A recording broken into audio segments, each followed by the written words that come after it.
What's good, my people, my peeps? Ooh-wee. These people are weird. I'm gonna come. You know what? I wish I did know how to sing. I wish I did know how to sing. I sure cut me a song because these people are weird. Strange indeed. Strange indeed. I'm back because I'm gonna say what I want to say. I know I cannot be the. I see other people, you know, do they thing. Maybe because they're. Maybe I need to record more of my videos than come live. Because when I'm live, these people are very strange. The words are the message that I'm saying. They don't want you to hear. They don't want you to hear because they will cut into my live stream, cut off my audio. I apologize to I think Anthony Till and another person that was on the live a few minutes ago, trying to tell me that they couldn't hear that the audio was cut. The audio to my live didn't get cut. It got cut only when those it was three cars that appeared out of nowhere.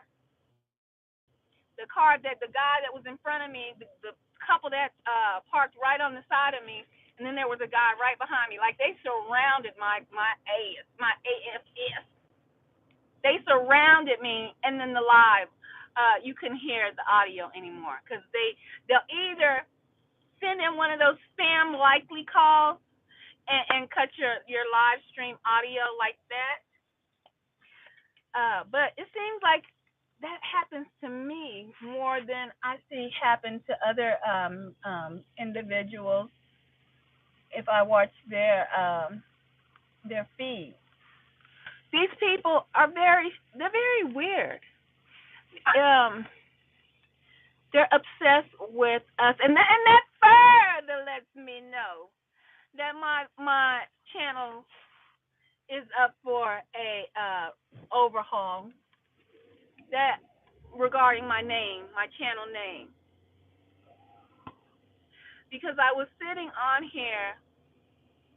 They didn't mess with the live stream until I was telling you guys when I really got into telling you all about a dream that I had. What's it? A dream that I had and why I wanted to change my channel name. And so I'm gonna finish that dream because those knuckleheads cut my lines. Those dodo birds. Okay. I want to change my channel name due to the fact that I want this channel. This channel is about to elevate, and it's going to elevate because I said it is. Okay. What's good, Tanya? How you doing? From the land down under. uh, yeah. So I'm glad you made it to this live. They cut my other live. They always cutting off my audio because they don't want to hear the message. They don't want the message to go out. So this channel is gonna elevate.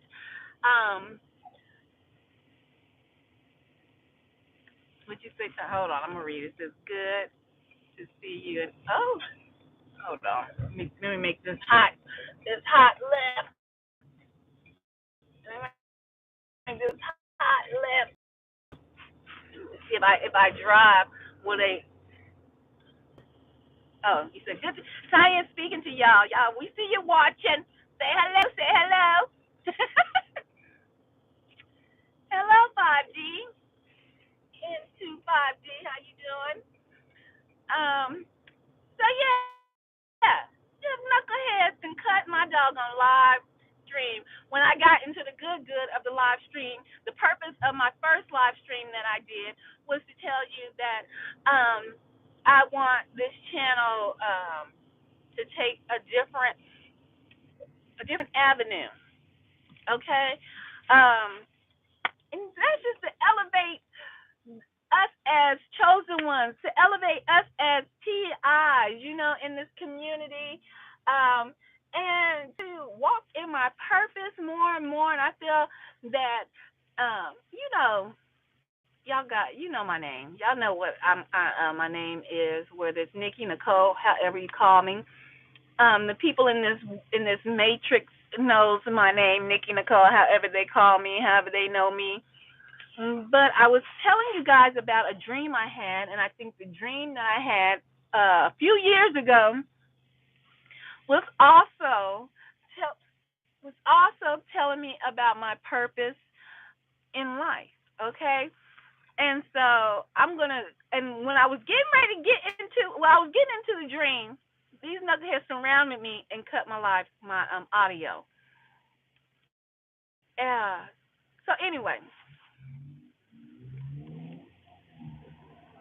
I might not go live tonight. I might just tell you all the name of the channel, the channel's name that I'm thinking about. So a few years ago, I had a dream, and I had a dream, and the dream was very. I had just said the word earlier. What are the dreams when you know that you're dreaming? You know that you're in the dream, right?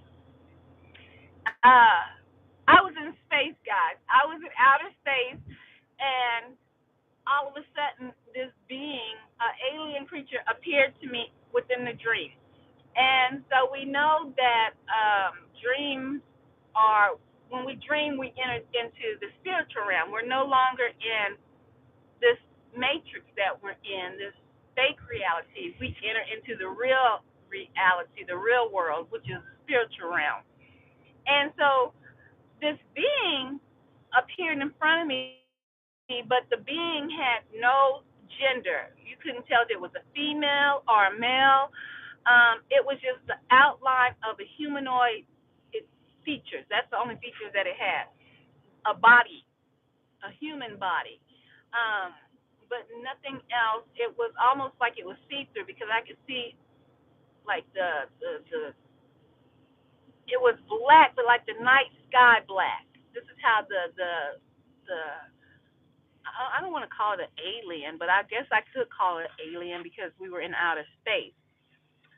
But the celestial, that's better.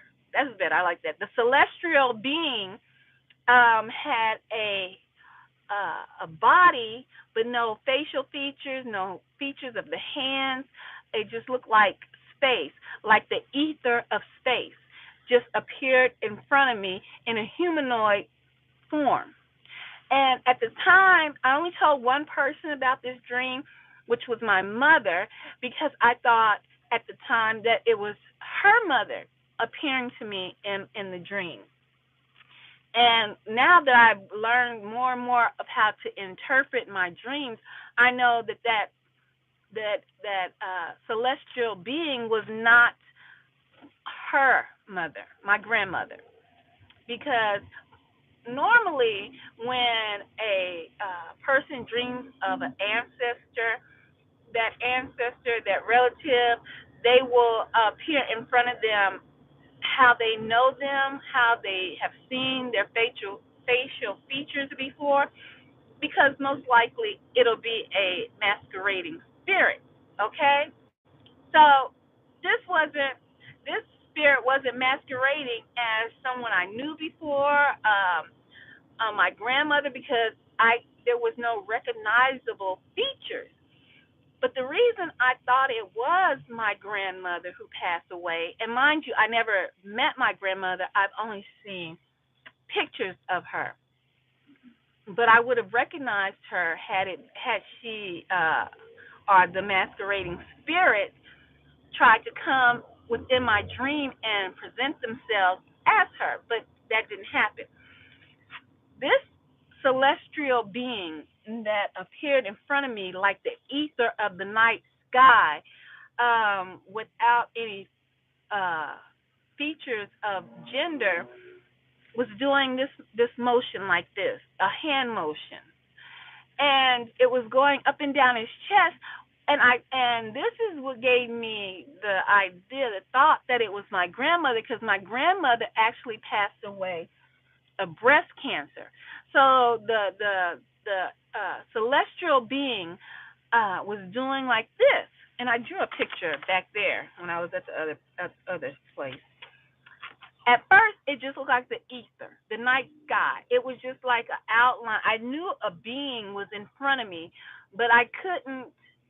Uh, I was trying to give y'all the idea of a movie with Arnold Schwarzenegger, and an alien came down, and they were in the forest, and the alien kind of cloaked itself, but Arnold could see it because it would move, and he could see like the outline, and the alien had like dreads, but this celestial being that I dreamt about didn't have any dreads. It was just like an outline of a person. But it was like that. I could see the being there, but when it did like this, you all, my eyes, I remember my eyes focusing in on the chest region of this being.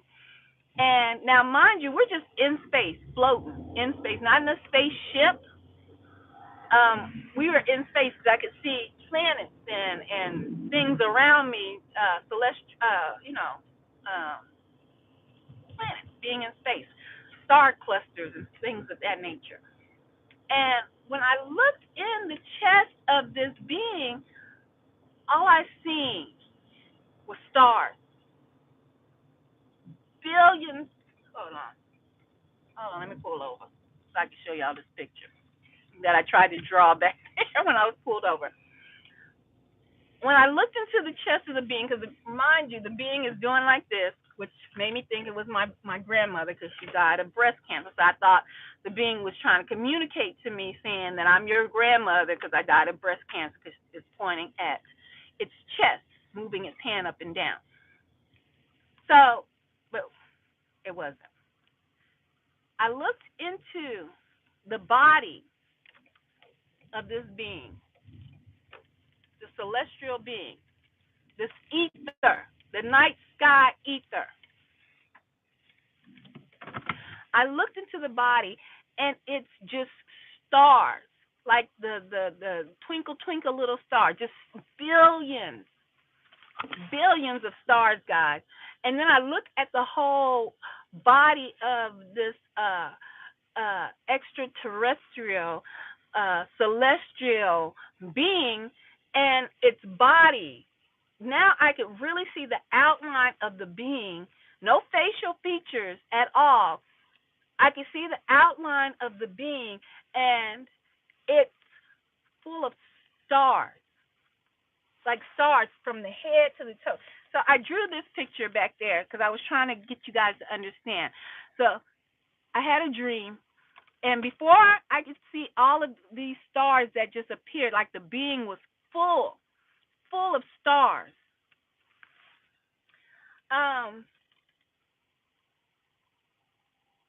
It was empty. It was like standing there looking at the night sky with no stars in it, but knowing that a being is in front of you. It's just really hard to explain. But when it did the hand movement and I focused in, then the stars all appeared within inside the being. Now, I was saying I brought that up because that dream stayed with me and has always stayed with me. And I only told one person, which was my mother, because I thought it was her mother. But now knowing and learning how to interpret my dreams more and more, and knowing who I am and where I came from and who I am as a person, and the people that I originate from, my nationality, and how when Joseph interpreted a dream that he had, and it dealt with, and this is how this helped me to understand my dream, because I don't know if you guys know the story of Joseph in the Bible, the coat of many colors. Joseph was sold into slavery by his brothers, and he became mighty within Egypt, and wound up being the second hand man to the Pharaoh of Egypt, but he was sold into slavery by his brothers. But before that happened, um, he had a dream when he was younger, when he was back home with his family as a young child. And you see, Joseph's father, Israel, he Joseph was one of his favorites. Okay, um, and so Joseph had told his brothers that he had a dream. Now he, oh gosh, these people. I'm not gonna chalk it up to the people. I'm gonna say it's the weather. Let's say it's the weather that's making this connection that they don't want. Yeah, I see it's cutting in. Yeah, I see it's cutting in and out. That's what it was doing back there. Um, when um when when I was trying to tell you guys about this dream. When I was trying to tell you guys about this dream.